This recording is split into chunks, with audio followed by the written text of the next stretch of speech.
Hello. Well, that works. There we go. Welcome to session 4.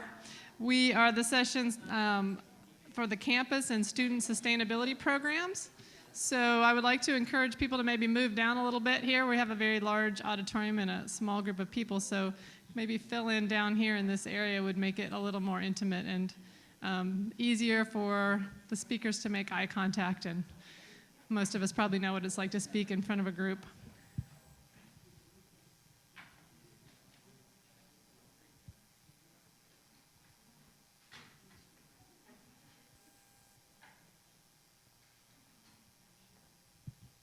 So my name is Brenda Borns, and I'm the session chair for this session. I'll be introducing the speakers. I am a teacher of biology at Seattle University and most of my classes involve sustainability. So our first speaker is speaking, the title of her talk is Sustainability at the Forefront, Educating Students Through Complex Challenges in Design and Communication. Her name is Kelly Murdoch-Kitt, and she's an assistant professor in the graphic design program at Rochester Institute of Technology's College of Imaging, Arts, and Sciences. She teaches and works primarily in the areas of interaction and user experience design. Kelly's graduate research explores theories in situated learning and experiential elements of virtual communities and their impact on public interest issues, which inform her current teaching and scholarship. Her interest is in design pedagogy, informs recent collaborations exploring the socio-cultural benefits of technologically mediated cross-cultural design education. The advantages of teaching visual literacy concepts to students outside of design disciplines and the benefits of integrating sustainability challenges into project-based design courses. Thank you. Thank you for that introduction, and thank you all for joining me today. I'm going to expand on the last thing that she just said. Integrating sustainability challenges into project-based visual communication education. So why are we doing this? I think we're kind of all on the same page here, and we know that sustainability is a topic that affects us all. It is not, however, a topic that most graphic design students expect to encounter as the primary thrust of a course in their major. So, surprise guys, we're gonna talk about sustainability in this class. They're shocked. But we're doing this for a lot of different reasons. As you can see from this quote from the United Nations, there's a global need to link sustainability with education and learning environments. We probably all kind of feel this way. I think we're here at this conference. How many of you all are educators? Can you give me a sense? Okay, great. How many of you all work in these fields or a field related to visual communication or design? All right, a few of you. Okay, great. So how many of you might be in the position to hire a designer or professional communicator, marketer, PR person, something along those lines? Yeah? A few of you. Okay. So I'm hoping that the things I'll have to say are transferable across a lot of disciplines. And design really is an interdisciplinary practice, which is part of the reason I'm so excited to bring sustainability into this. So my colleagues and I, who have been working on pulling these case studies together, are really involved and invested in this idea of inquiry-based problem solving and this idea of introducing interdisciplinary systems to our visual communication and design students. An easy way for us to initially sell this to them is that it's going to increase their marketability in the workforce. So we found a number of recent studies that indicate that both in the US and other places, that our employers are really interested in finding graduates who have some sensibility about social, environmental, and economic issues related to sustainability. Looking specifically at the design and communication field, we think this is a natural fit in a lot of ways. And so we're really committed to this. And I say we, I've got a colleague who teaches in visual communication and another colleague in the Middle East who is teaching graphic design. And so we've been integrating these things into our courses, and that's what I'm going to share with you today. So this, sounds great, but it's really hard. It is not easy to get started with this. So I'm going to talk to you about how we've looked at these case studies from our classes and observed some benefits and challenges, and maybe some suggestions in case you guys are interested in pulling some of these concepts into your classroom, or if you're teaching a subject that doesn't seem to necessarily lend itself to a topic like sustainability, how you can pull that in and make it successful. So I explained we're dealing with a global context here. And just to give you an idea of the classes themselves, they're all fairly small classes. We all have about 6 face-to-face contact hours with our students each week. They're they're small, intensive, very hands-on courses. My class was an interactive design class. My colleague, Dr. Martin, was teaching a graduate visual communication class, and our colleague in the Middle East was teaching an interdisciplinary design course. So all of these classes, had under 25 students, which gave us a lot of time to interact with them in small groups and one-on-one. The duration of the classes were somewhat different. I was working with a 16-week semester. The other classes took place over a 10-week quarter. But the duration of my project was 8 weeks, and the duration of the other 2 projects was 10 weeks. So the projects that we're talking about all had a similar sort of timeline to them. The other thing that they had in common was that we were looking at things that were really tangible and accessible to our students. So we were looking at things on campus, in the local community, that the students could see and put their hands on and experience directly.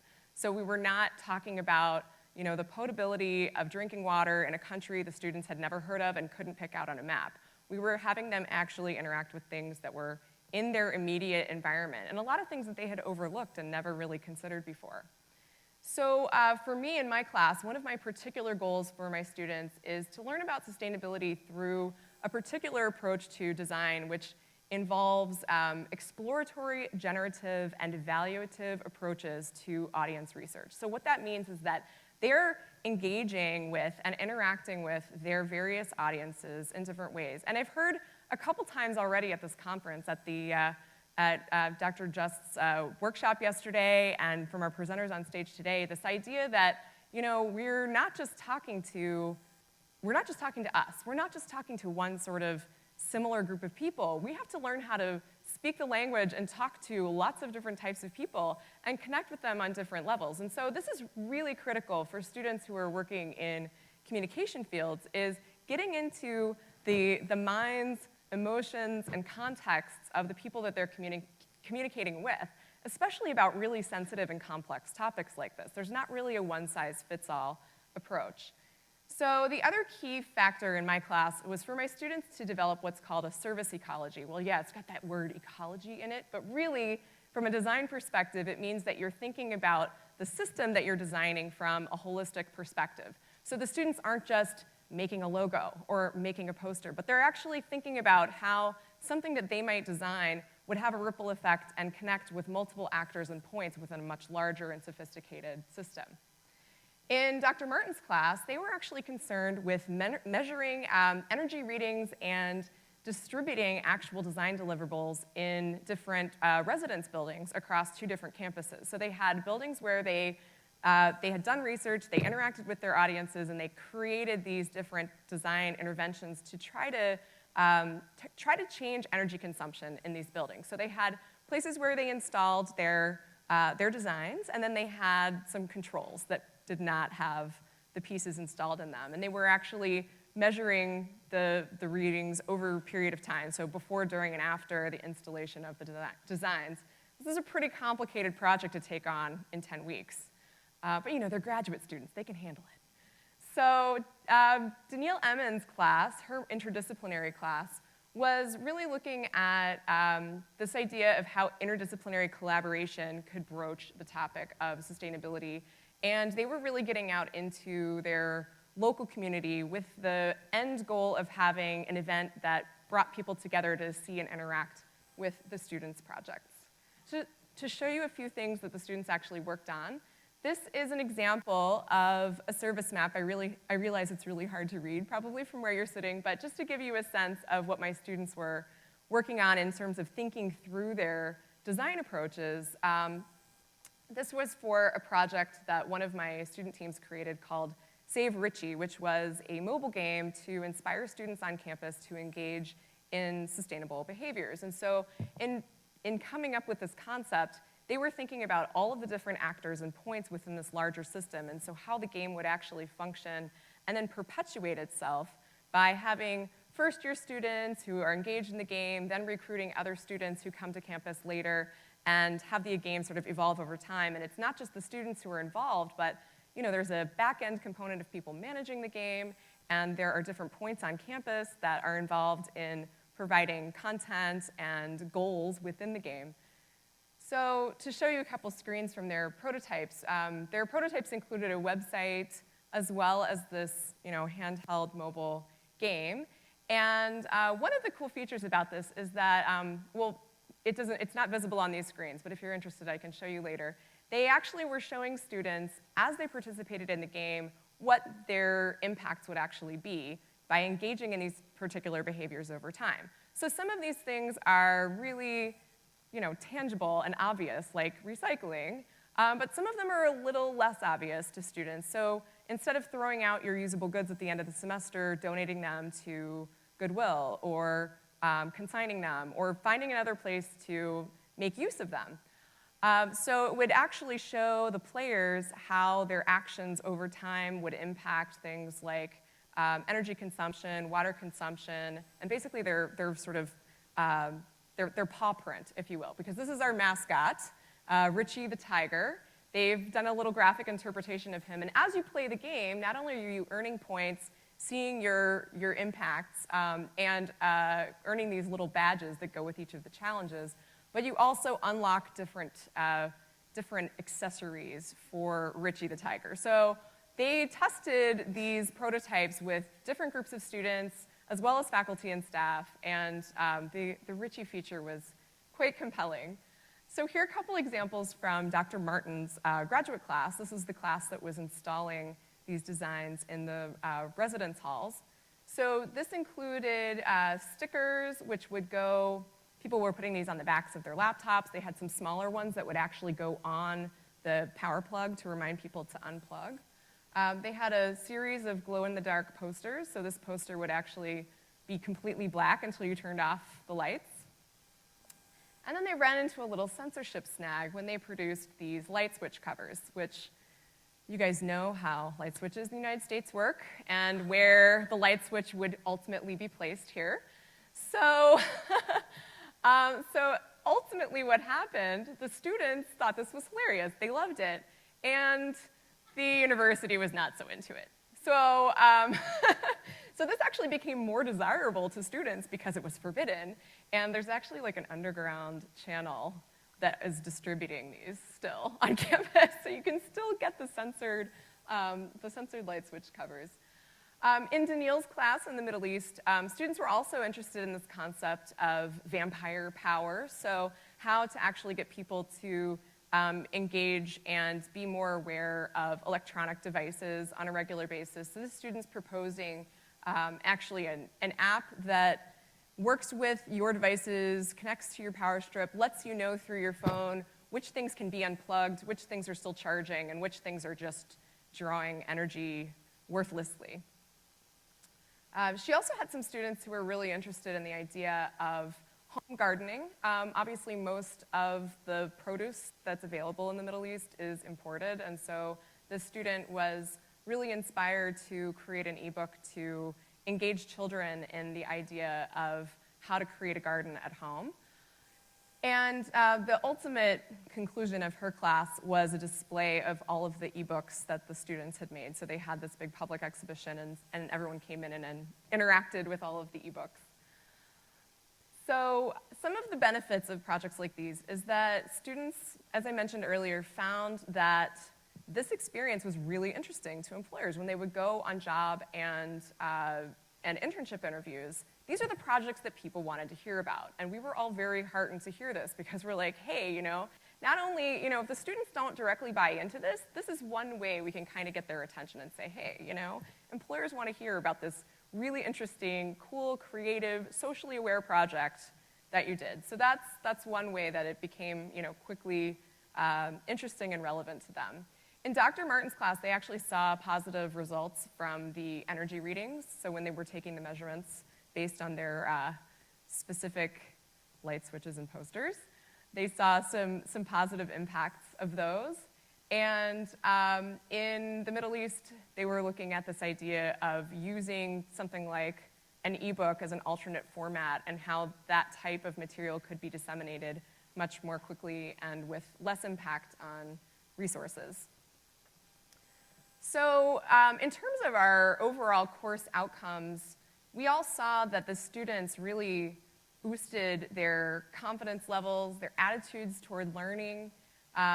They had an increased interest and awareness in the topic of sustainability overall. As I mentioned at the beginning of my talk, a lot of our students had no idea what they were getting themselves into. They really didn't have an idea what sustainability even meant before engaging in a project like this.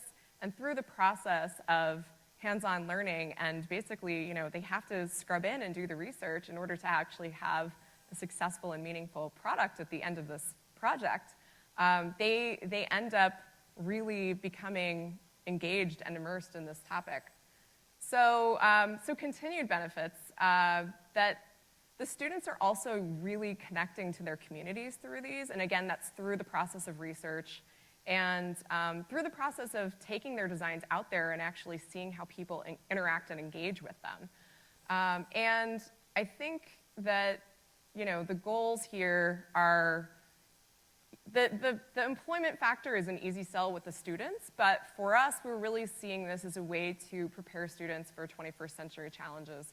I think, I don't know if it was Bill or Dennis who was saying earlier that people are going to have to be working in disaster management and triage.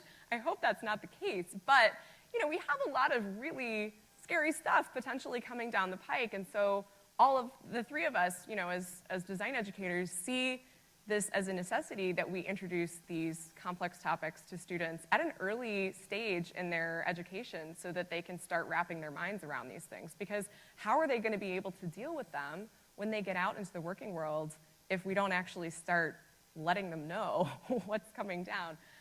So just really quickly to mention some of the challenges, these were all group projects. So in each of these classes, the students were working in teams to tackle these projects. And we got a lot of pushback from that.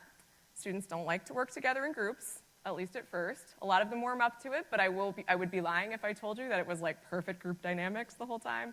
There are a lot of issues with poor communication, not scheduling things, procrastination, the usual.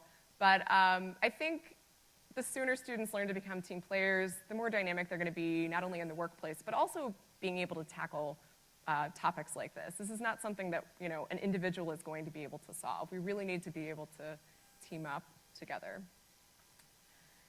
So just some suggestions that we've seen from our classes. Working with experts as much as possible. We all engaged our campus sustainability advisors as consultants/clients in these projects. Talking to audiences and users, making the project as real as possible, as I mentioned earlier, and assessing the impact of the design so that it's not just a theoretical thing that they're making, but they're actually taking it out there, engaging with people, showing it to people, having them use it. And this helps them experience the topic. And I've touched on a lot of this stuff already, and I know I see you giving me the flag there for time. So I think one of the nice things that we've seen from this too is that students get so interested in this that a lot of them are, they're enthusiastic about continuing these topics on their own. So that Save Ritchie project I showed you earlier, that started in a class, but then the students continued it on as an independent study the following semester, and now we're actually in talks with the sustainability advisor and our provost about how we can actually fund it to make it a real part of the first year experience for freshmen on campus. So we're looking for input from other faculty who are interested in doing this, as well as students in fields related to ours or otherwise. We're trying to create a compendium of other case studies to help educators get more involved in this and hopefully create some inter-university collaborations. Danielle Emmons and I have actually been doing a cross-cultural collaboration between her students in the Middle East and my students in Rochester, New York, which I'll be talking about later this afternoon.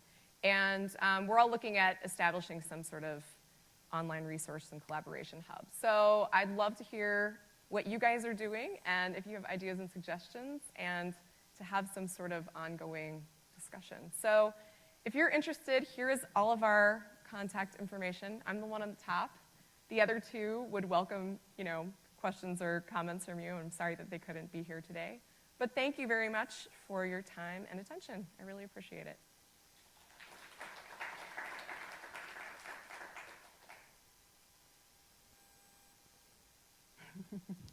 Do we have any questions for the speaker?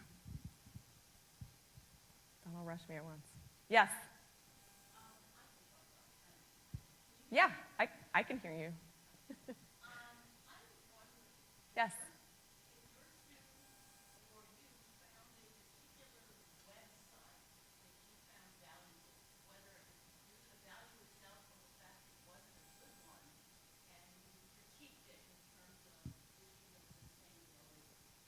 That's a good question. Actually, one of the projects that one of the groups of students in the particular class that Save Richie came from, they decided to do that with our own campus sustainability website. Because one of the things they found about it was that it was not at all compelling to students, and that's the primary population on campus. So, the IT department at our university built this website. They won some award for it, so they think it's great. And therefore, the sustainability advisor's hands were kind of tied in terms of making any changes. So the students took this on as a challenge. They said, if we're going to make this happen, we have to have some sort of information hub where other students and faculty and staff can come together. And right now, this is kind of turning everybody off. So they not only analyzed the entire site for content, usability, and design, but they also, and they redesigned the site. They incorporated a lot of new content, and one of the things that they included, which I thought was particularly interesting, and this came from their research in terms of talking to other students and faculty, was this idea of students actually making sustainability pledges on campus.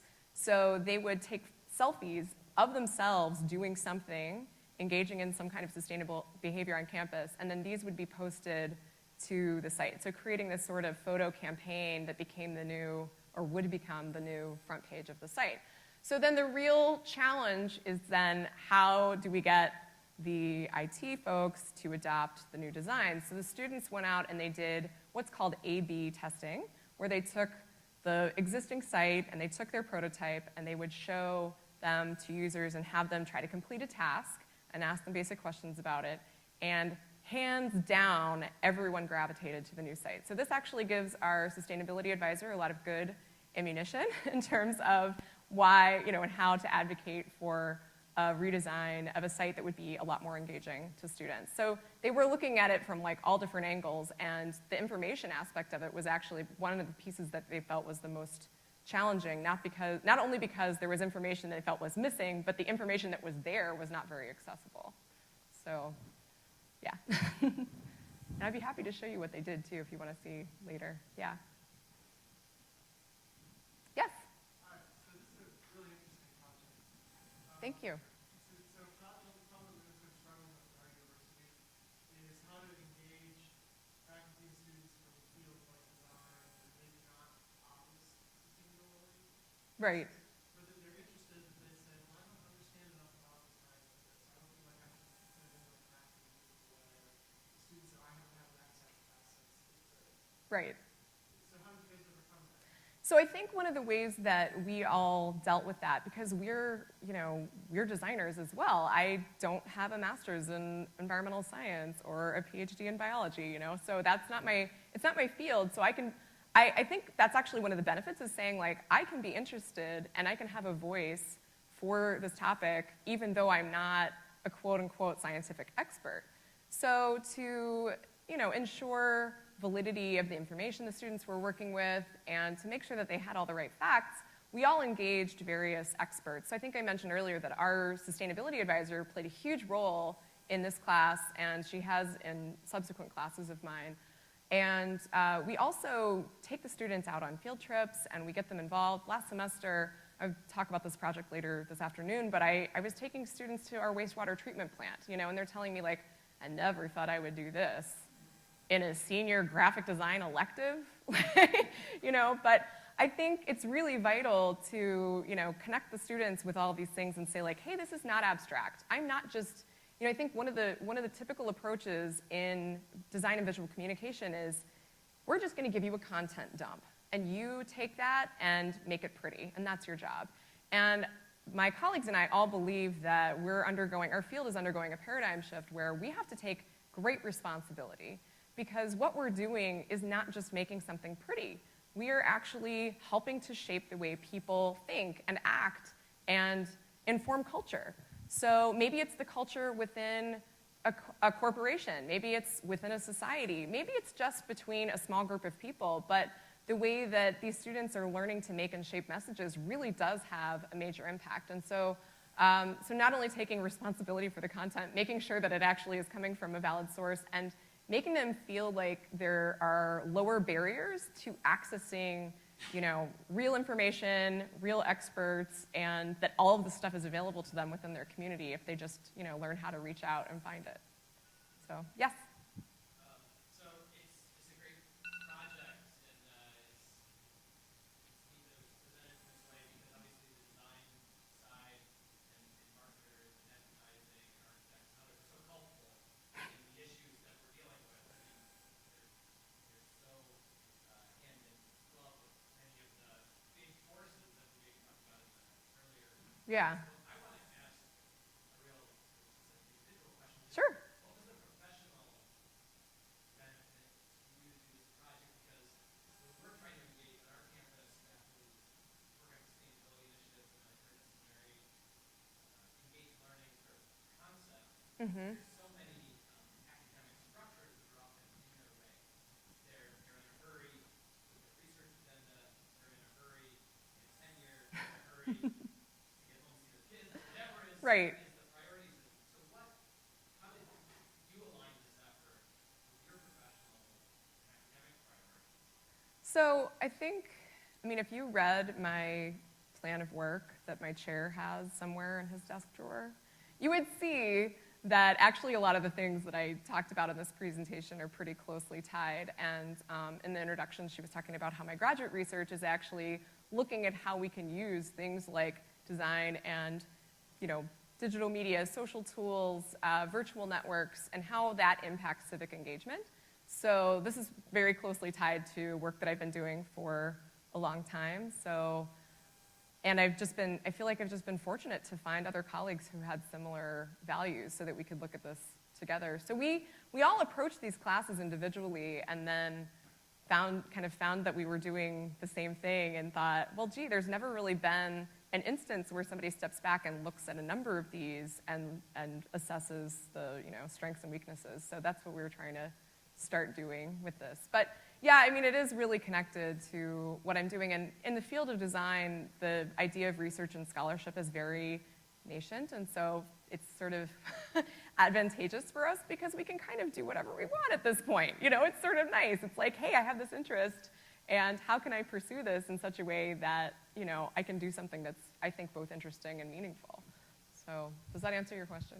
Yeah. I'm looking for new ways to unlock faculty on my campus. Yeah, well, I think a lot of the faculty I've talked to who are, especially newer faculty who came in like around the same time as me, they have this idea that their research has to be boring. I'm like, why would you do that? Why would you do boring research?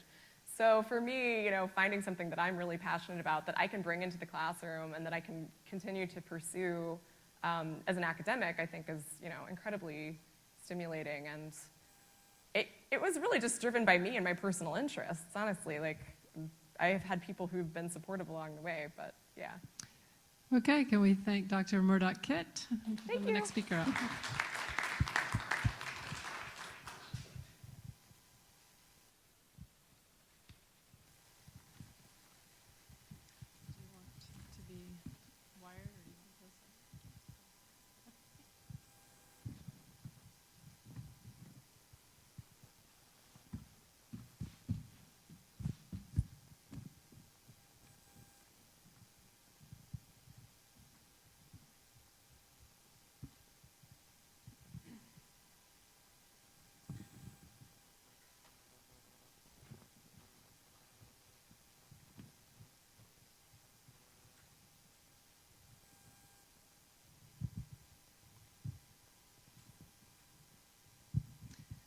So our next speaker is, the title of her talk is Sustainability Liaison Network, and this is Lindsey Kalkbrenner.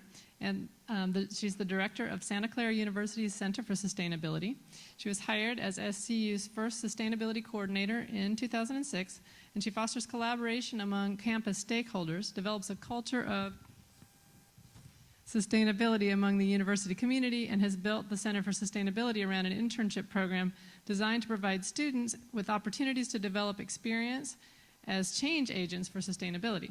Lindsey holds a Bachelor of Science in Biology and a Master of Administration, both from Santa Clara University, and she was born and raised in Hawaii. All right, so what I'm going to be talking about today kind of resonates off of what we were talking about or listening about this morning, engaging the collective for impact. And so I'll talk a little bit about how we've been able to do that by engaging and inspiring individuals across campus to magnify our voice. So I'm from the Center for Sustainability at Santa Clara University, and basically, we've been able to develop a culture of sustainability, or actually our goal is to develop a culture of sustainability across campus by engaging students, faculty, staff, alumni, campus guests, etc. Basically anybody that's affiliated with Santa Clara. We are a Jesuit university in California in the Bay Area, and throw this question out to you guys. What is a culture of sustainability?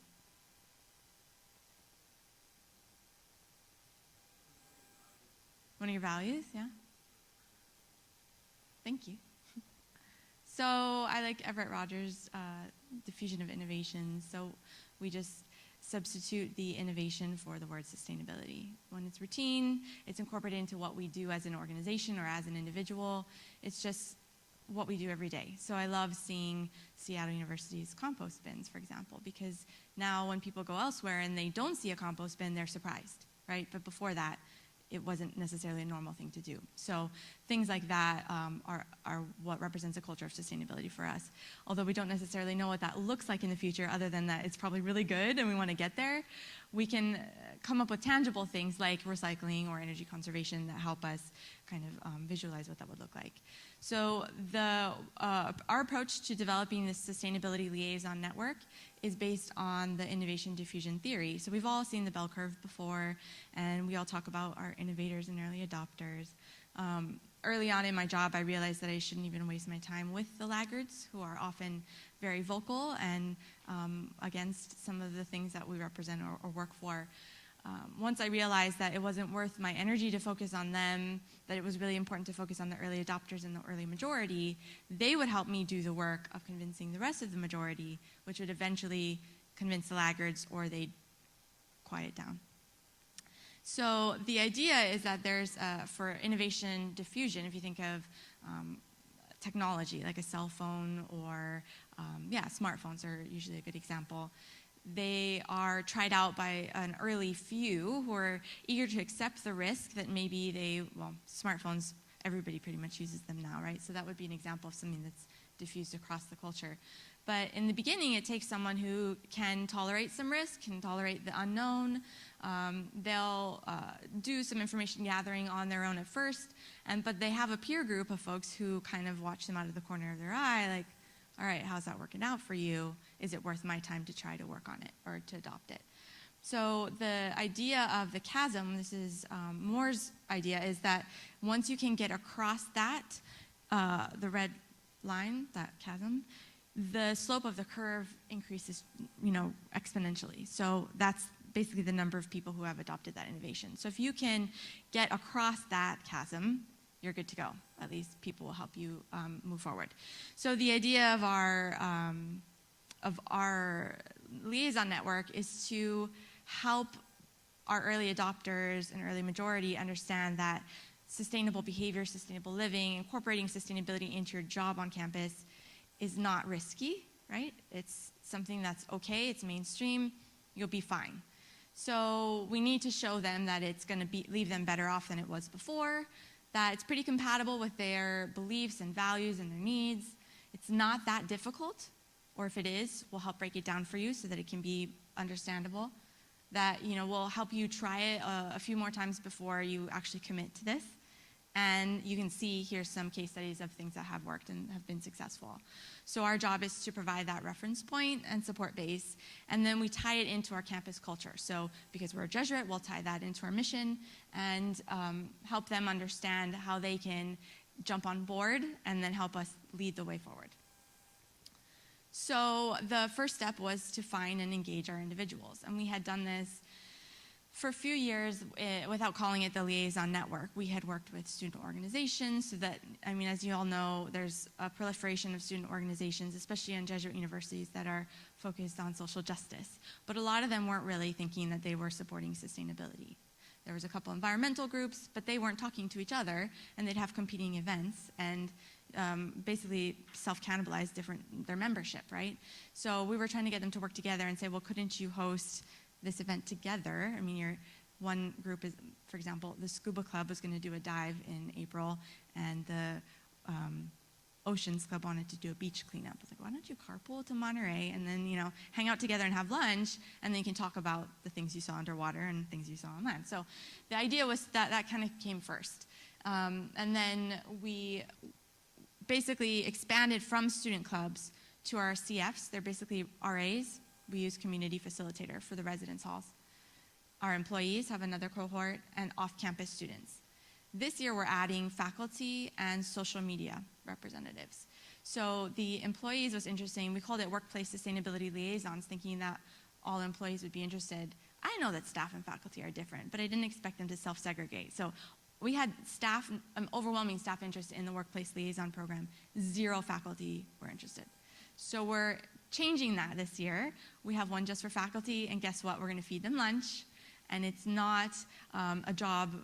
I'll show you how the workplace is a job requirement now, but faculty, it's just for addressing research and work-life balance, because we have a separate curriculum program, so we don't want to get into curriculum for this. This is purely about identifying your personal values and tying that into your role on campus. So the people volunteer for this. No one's really getting paid except for the community facilitators, but that's because of their residence life job, and I'll go through that. But the 3 main reasons why they're showing up, we meet with them every month. Institutional priority or goal, we tie to the strategic plan or of the university or of their organization. So since we've had more bold leadership around sustainability and justice, we've had a number of campus departments and programs come up with their own strategic plans to support that. Altruism, another reason why they'd show up. They understand that it's important, and they've been doing it at home maybe, or thinking about that in their personal lives, but not quite sure how to integrate that into their life at Santa Clara. And then we give them incentives. Everybody loves more street cred, right? You like to be an expert in a topic. So we give them behind-the-scenes knowledge, try to give them ahead of the time knowledge so that they can get sneak peeks into what's about to happen or big announcements that are going to come up. They get to meet other people that are like-minded, and then there are specific benefits for each cohort, which we'll go through. One incentive that we didn't realize would be that powerful was the anointing of the title. So they're called Sustainability Liaison now, and I wouldn't have predicted, but the employees that participate go back to their departments and say, well, I'm a liaison now, and we need to do this in our department. I didn't predict that would happen. The picture on the right is a badge. It's basically 3 of them could fit on an 8.5 by 11 piece of paper. We print it out and laminate it, and they get to put it up on their residence room door or their desk or cubicle or their computer, but basically it makes them like a Wi-Fi hotspot for sustainability knowledge, so people can come to them for free information. That was really like one of the best things they received. They were excited about that. So we have a set of guiding principles for the liaison program, meaning we want to make sure that they're getting something out of it besides what we want, which is to amplify our voice and to have people spreading our message across the campus. So we help them to learn what's going on campus and in the world, discuss some of the gray areas. They're really interested in fracking and learning more about it and what's it mean, and how can they form they want to be informed so that they can form their own opinion about the topic without just hearing bits and pieces from here and there. And the most richest part about the program is the dialogue. Each meeting is 1 hour, but half of that is just them talking to each other about the topics. So we provide the space for our campus experts that we didn't realize existed to engage in that dialogue. And basically we want to inform, empower, and engage. So those are the basic guiding principles. So we have monthly themes that are the Center for Sustainability, and we do a monthly newsletter across campus where we'll profile an individual, a project, do some did you knows and fun facts. That has the same theme as the meetings that we have with the liaisons. So that helps our interns too, because we have interns that write the articles and lead the liaison meetings. They're all talking about the same subject each month. February is our big energy challenge with the residence halls, so that's our energy month, and that's when we'll talk about climate change, energy, and transportation if we can fit it all in. So you can see some of the examples of the different themes, and each meeting will have objective and takeaway. So there'll be 3 takeaways that we want every single liaison to take, and then 1 to 3 that are specific for each cohort. So if we're talking about water, the CFs are going to want to know about shorter showers in the residence hall and what's the gallon per flush of our toilets in the residence halls. The employees won't care about that. They're going to want to know how they can conserve water at home or what to do if they see a leaky faucet in their restroom. So we make sure that we tie it specifically into what their interests are. And then each meeting includes a discussion of the triple bottom line of sustainability. That's like the main thing that we drive home. Again, because we have such a great focus on social justice, we have to make sure that they understand about the economics and the environment and how those are all need to be in balance. And then I mentioned the discussion, and then we give them actions or homework. So they'll, to be a workplace liaison, you have to get supervisor approval to work 1 hour a month on sustainability at your desk or in your role. So within that 1 hour, we get to give them something to do, whether it's making sure that the signage is all correct for the waste diversion stations in their building, or if we're talking about purchasing responsible consumers a month, we'll ask them to inventory or come up with a list of everything that their department bought in the last month or quarter, whatever they can manageably do, and then we'll tie that all into our purchasing guide to make sure we're actually addressing everything that is bought on campus. So this is way too small, I know, but I want to just kind of show you the different, so the takeaways that are general for everybody and then specific for the different clubs. We have acronyms. I'll go through them because I think they're really cool. But basically, so examples, we give a general, big, global kind of perspective. In the presentation, we always tie it to local. Where's your groundwater coming, or where's your water coming from? Water scarcity, again, global, human issues, and future projections, and then tying it into something that they're thinking about every day. So almonds was just a huge point of like a wow factor for people. So we were able to talk about almonds for a lot of our meeting because of their, I mean, we grow a ton of them in California, and they require so much water. So for all liaisons, they're committed for 1 year, and because I could see employees not wanting to add on to their job forever, but if they can do 1 year, it's reasonable. And we do 1 hour meeting a month.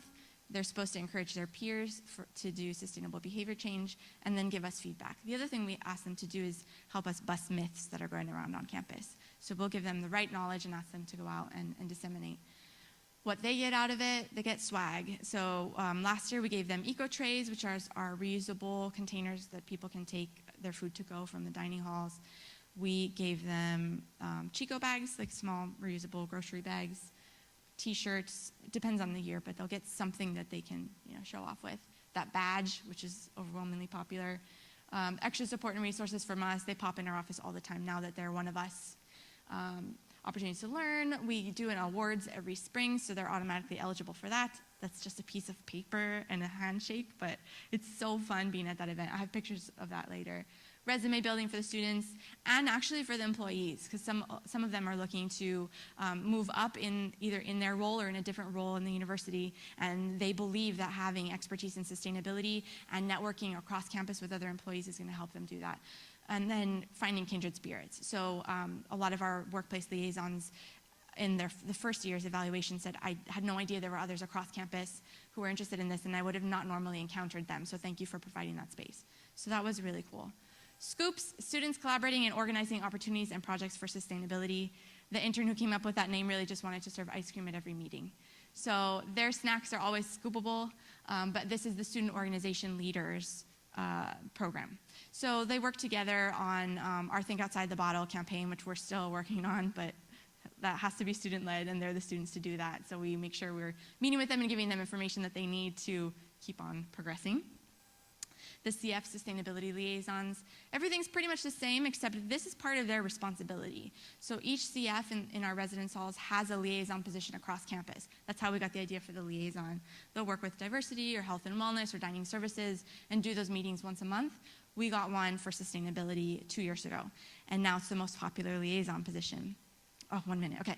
So they're required to do this already, so we can ask a little bit more of them. They do at least one bulletin board or event that's related to sustainability. They have to do those anyway, but we can ask them to flavor it for sustainability. So our energy challenge, we have a 0 power hour, which is 1 hour where every residence hall has all of their lights turned off and things unplugged, and they go outside, and that's when they had piñatas and s'mores and scary stories. But that was successful only because the CFs were in those buildings doing those programs. And then the workplace liaisons, just a lot of really interesting things that have come from that, which is employees are now working in their professional organizations doing sustainability as well. And Julia Claire Landry is here from Campus Ministry, and she'll be presenting with me this afternoon. She's one of our liaisons, so I was really excited about that. And they're getting paid to do 1 hour of work a month on sustainability. Living off campus and living sustainably, those are for students who move off campus junior, senior year typically. They don't have meetings, they have socials. Those would be like 8 at night in someone's house. They sit around, you have their laptops open and go through the presentation with us. On the right, they have worm bins. We gave them a workshop to do vermicomposting, and they were super excited to take their new pets home and feed them. The idea of the culture of sustainability spreading across campus. This is all of the buildings or departments that now have a liaison representative. This is a picture from the Champions Awards. We'll award a faculty member, a staff, a student, a group, and then a collaborative project. And it's so fun to go up there and invite their supervisors or advisors to say a few words about them, a student that might have worked with them. It's just a really heartwarming day to celebrate the champions of sustainability on our campus. And all it costs is a lunch for 50 people. So what worked well, this is my last slide, I'm pretty sure. So making sure we worked within existing structures. So rather than starting a whole new eco-reps program, we wanted to get into the residence halls through the CFs who were already there and figures of authority. For the workplace liaisons, we started with employees who are already those innovators and early adopters and said, can you join us on this pilot project to help us improve the program, and then we'll expand to some of those people that might fall into the leading majority. So we started with 10. Last year we had 25 interested and participating, so this year I'm sure we'll grow that even more. Make it really easy, recognize their success publicly. Supervisors love to hear when their employees are doing something good, especially when their department gets rewarded for it. The official roles and titles was super helpful. I didn't realize that was going to be that big of a deal, but having that title of a liaison really helped. The timing is everything. I mean, we're very careful about making sure it's 1 hour because they're volunteering, so we want to make sure that we're being conscious of that. They have asked for more inter-cohort collaboration, so students meeting with the employees and the CFs meeting with the off-campus students. So we're going to do some field trips and potlucks and things that all of the liaisons can get together. Now it's a group of about 50 people, so it's a big enough group that they want to get to know who else is a part of it. And then the audience, I mean, so what we thought of, well, who's going to be the most important for us to target first? And then why? What do we want them to do with that? So that's why we decided we wanted to engage faculty specifically now, and then we're moving to social media because it's so important to, as you mentioned before, like the social proof of people that are online. And so the social media liaisons are going to be asked to take a sustainability selfie every month and to do #wisdom based on something that they've learned from the meeting. But the idea is that we'll have alumni engaged now and posting within their social networks and really helping us kind of expand the voice of sustainability throughout. So it's not us talking, it's coming from peer to peer. I'm done. I did it. Sorry.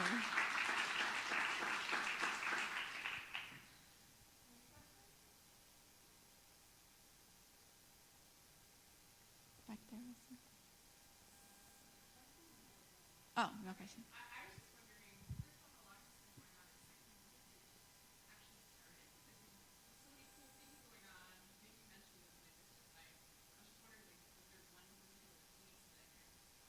Yeah, I kind of rushed through that part.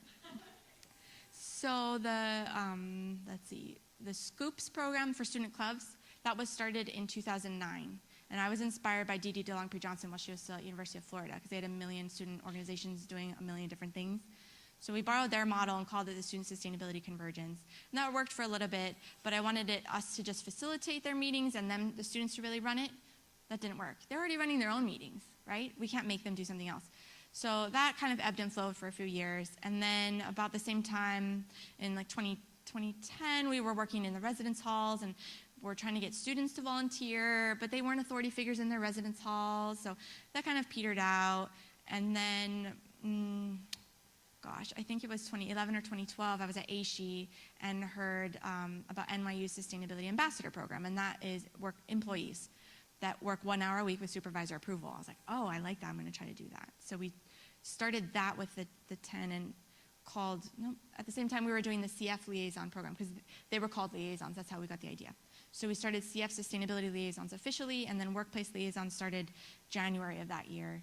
And then we just called them all liaisons to make it a network, and then realized, okay, well, let's just give the same PowerPoint presentation to each meeting. We'll have the base template with all the content that each of the different cohorts needs, and then the student who's giving, or the student or staff who's giving the presentation will just delete the other slides that don't matter, right? I mean, because you have to flavor it like they don't care about stuff that, anyway. So last year was the first year we started with locals. So it's been like adding one each year, and then we're adding 2 this year just because it's not easy, but it's almost second nature now that we can do that.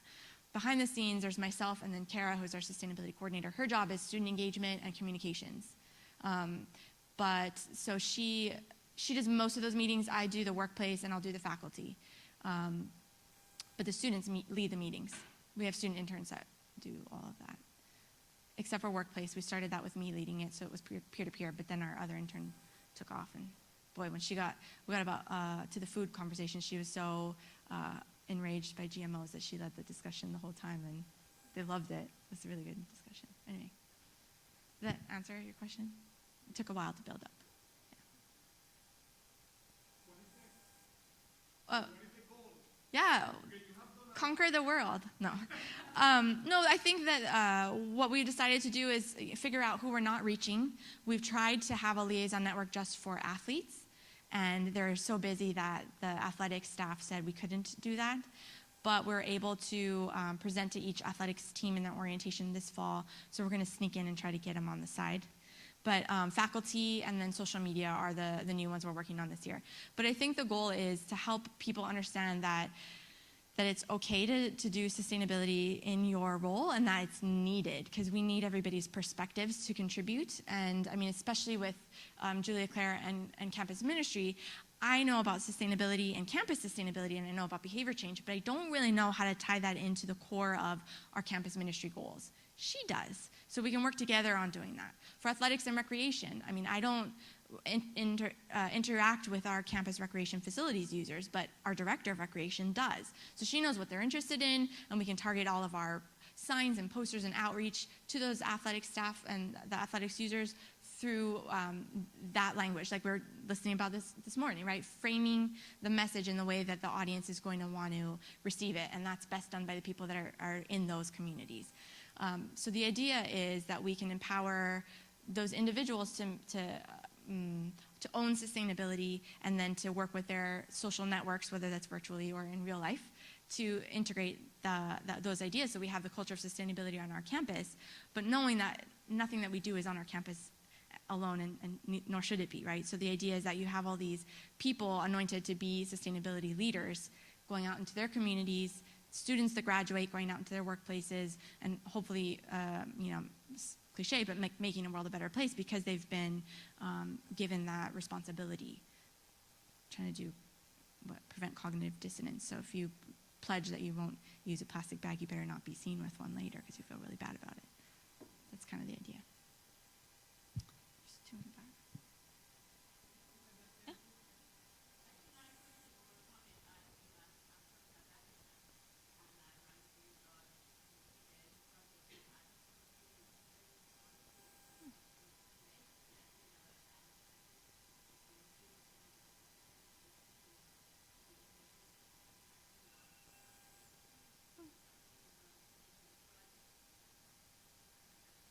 Thank you very much.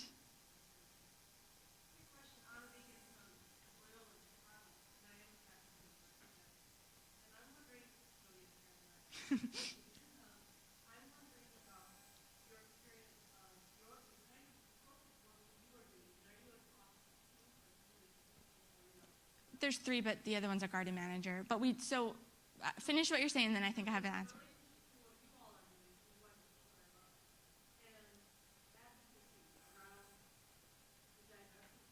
Mm-hmm.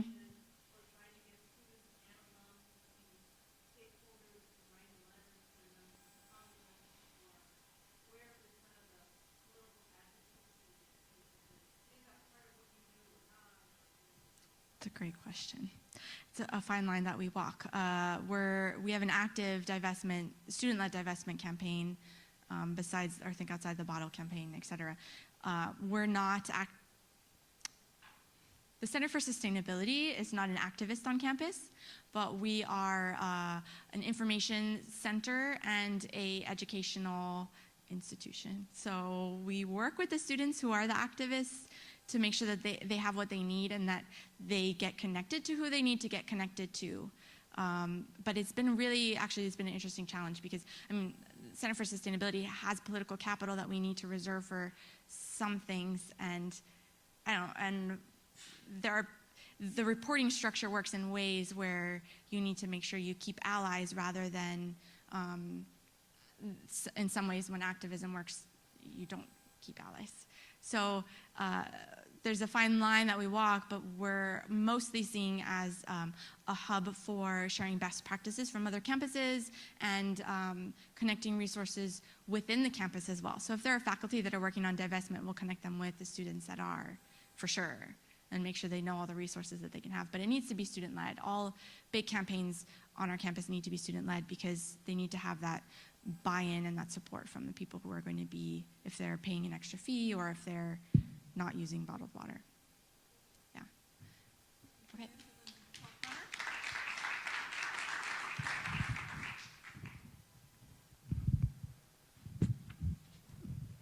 Our final speaker in this session is Jessica Lane Gordon, and the title of her talk is Are We Reaching Sustainable Peers Reaching Out?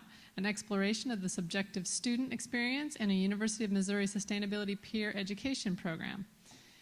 Coming out of applied educational roles in ecology and conservation, Jessica Gordon applied her background and skills to small-scale sustainable agriculture in the Green Hills region of North Missouri. A natural progression saw Jessica matriculate to the College of Agriculture, Food, and Natural Resources at the University of Missouri-Columbia, where she earned her master's degree in agricultural education and extension services in December of 2012. During her master's studies, Jessica conducted research in existing peer education programs nationwide and sustainability issues directly related to students. She was instrumental for design, development, and successful implementation of all aspects of a campus-wide peer education program. Jessica also served as volunteer coordinator with the Office of Service Learning, facilitating local opportunities for students completing their service commitment in sustainability-related positions. She is currently conducting research through the University of Missouri's Community Development Program. Her passion for research and education now finds her on a continued trajectory of development through the University of Missouri Agricultural Education and Leadership Doctoral Program. Sorry, I had no idea it was that long. Hi, I talk with my hands a lot, so hopefully I won't fade in and out. I wanted to talk to you today about a recent study that I did on our very, very new peer education program.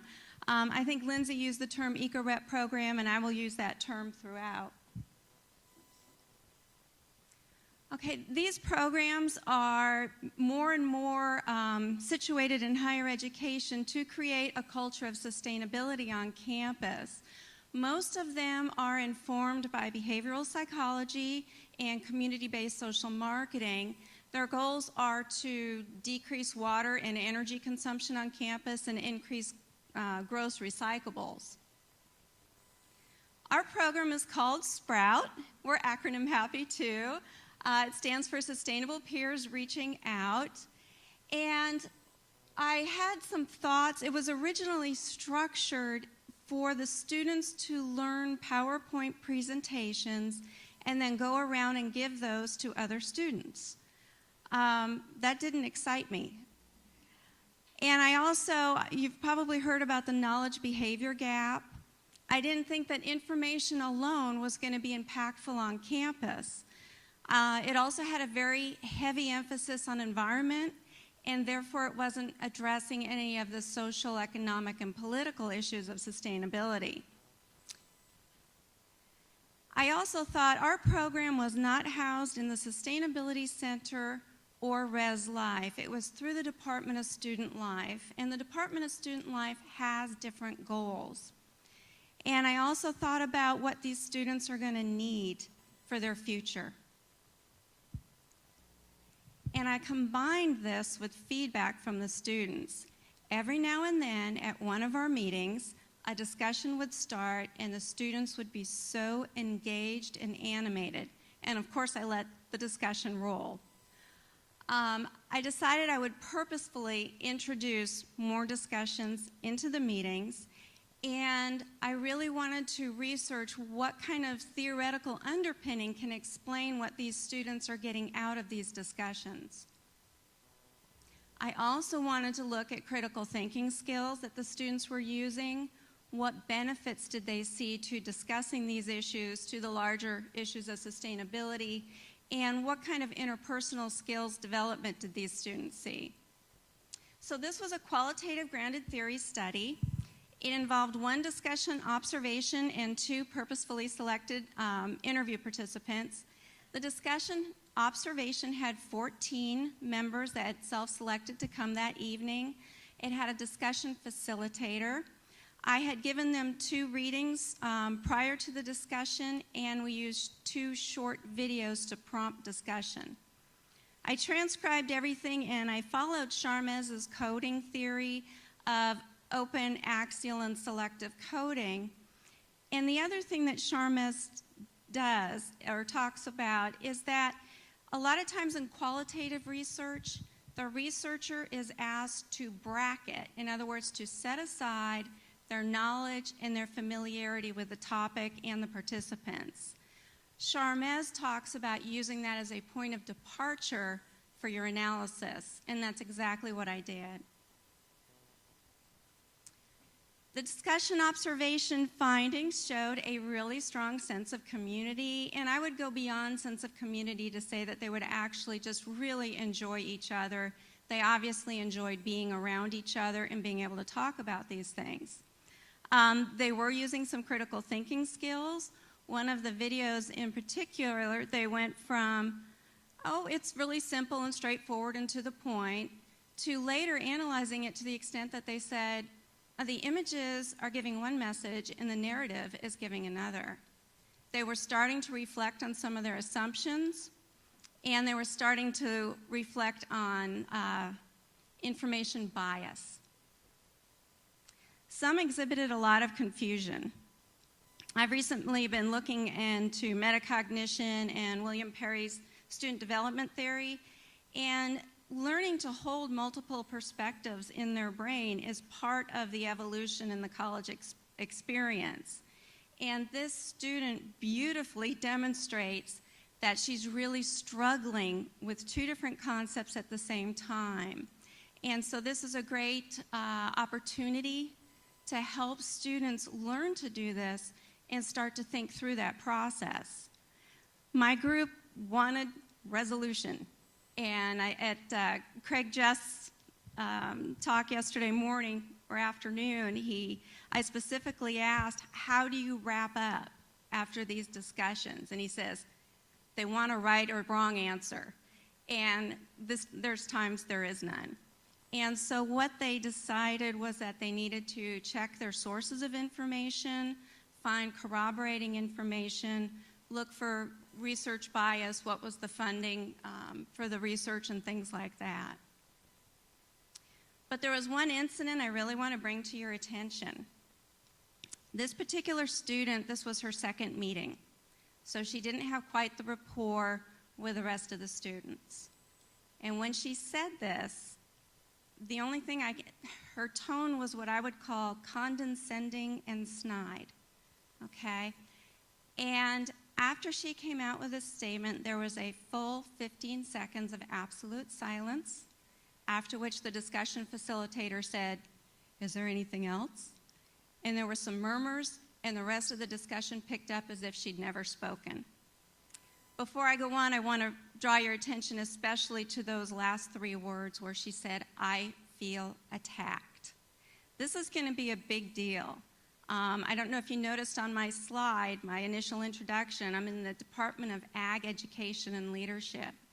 And there's a huge conflict building between the conventional ag and the more sustainable ag.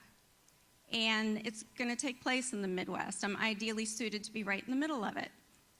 But what I want to try and get across is that when students are starting this process of development, there's a sense of loss.